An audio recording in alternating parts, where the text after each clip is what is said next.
Hello and welcome to another HanDrinksSolo wine info video. And today we are discussing the Fable Mountain Vineyards Night Sky 2018 Red Blend. Now this is almost certainly the first wine of origin Tulbagh that we featured in at least the last 2 years. So in this video, what I'm wanting to do is first discuss some of the insane geography of wine of origin Tulbagh. After that, I want to chat about Fable Mountain Vineyards as an estate. Thirdly, we're going to talk a little bit about what the wine is like in the glass. And finally, we'll touch briefly on how architecture can affect wine quality in a gravity-fed cellar. Now, if we head down to the southern tip of the African continent, we will find the Valley of Tulbagh by driving for about an hour and a half northeast of the city of Cape Town. Tulbagh is an oft-forgotten about little wine region in a valley that is shaped like a horseshoe, from a horse that has very long, odd, asymmetrical hooves. The valley is almost cartoonish in its topography, with these epically obvious mountain ranges on three sides of the valley. If you hop over the Obiqua Mountains to the west, you reach the Swartland and eventually the Atlantic Ocean. If you hop over the Witzenberg Mountains to the east, you find the Ceres Valley. And down south, while there might not be any mountains to hop over, there is a dry, warm, open stretch of land that eventually segues into the Breedekloof.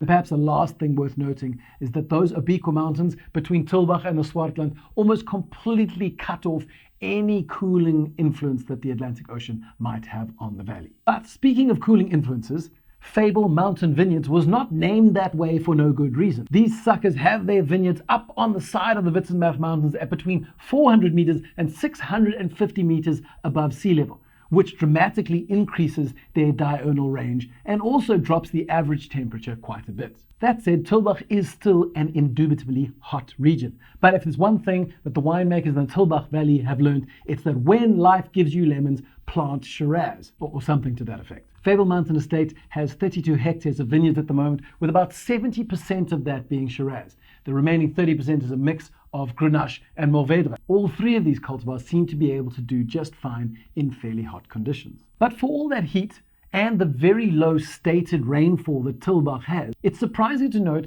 that there's certainly no shortage of water in the valley. And this is largely because the mountain ranges on 3 of the 4 sides of the valley form this epic catchment area that really does allow for a huge amount of the rain that falls outside the valley to drain into the valley. Which is why, according to Tremayne Smith, who was the winemaker at the time, even at the end of 2018, after 3 years of severe drought, Fable Mountain Vineyards had their irrigation dams mostly full, which meant that despite all that heat, at least the vineyards never wanted for water. And having mentioned Tremayne Smith, who was indeed the winemaker for Fable Mountain Vineyards in 2018, and did indeed make this particular red blend, as of mid-2022, he ceased to make wine for Fable Mountain Vineyards and in fact turned his attention full-time to the project of Blacksmith Wines, which really is very good news for wine geeks everywhere.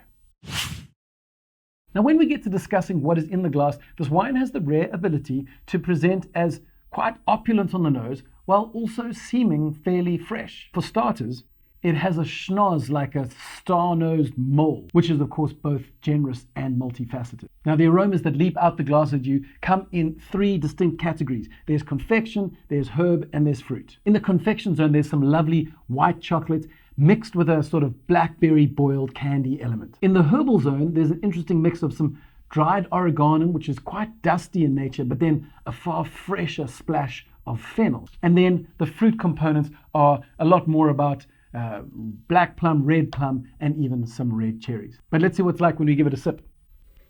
The very first thing I notice is texture. We often want to run to the fruit basket approach and talk about plums and cherries and raspberries and candy, but actually what stands out is just how silky the tannins are on this particular wine. And straight after noticing the silkiness of the tannin, we notice the really very fresh cherry, raspberry, chirpy acidity. It really does keep the mouth watering for more. I guess what's interesting for me is how the rich nose makes you think that you're in line for a rich, heavy wine. But when you sip the wine and you taste some of those red fruit elements, you realize that the wine is really all about silk and sunbeams. Now, when one takes a moment to meditate on wine quality, we're often quick to jump to viticulture or perhaps yeast strains or barrel selection. But one thing that doesn't immediately become obvious is the role that architecture plays in the taste of a wine. But the fact is that architecture can play a major role in what the wine tastes like in the glass. Here, let me show you. Because Fable Mountain Vineyards is situated up in the foothills of the Witzenberg Mountains, they were able to quite easily design and build what is called a gravity-fed cellar. What this means is that each phase in the winemaking process is positioned at a lower position than the phase that came before it. So fruit delivery and crushing might be up at the top, followed perhaps by pressing for white wines or fermentation for red wines. Below that, you might find a red wine press or barrels for malolactic fermentation, eventually going on to your maturation barrel cellar and leading out to your bottling plant. Now, one might not be able to see immediately why that's important, but there are two reasons why it's so. First of all, from a sustainability and energy usage perspective, there is far less electricity used pumping liquids all around a cellar if you can let gravity do a lot of the work. Secondarily, especially in the days when pump technology was a little more rudimentary, the process of pumping the wine around was a lot more abrasive on berries and skins and seeds.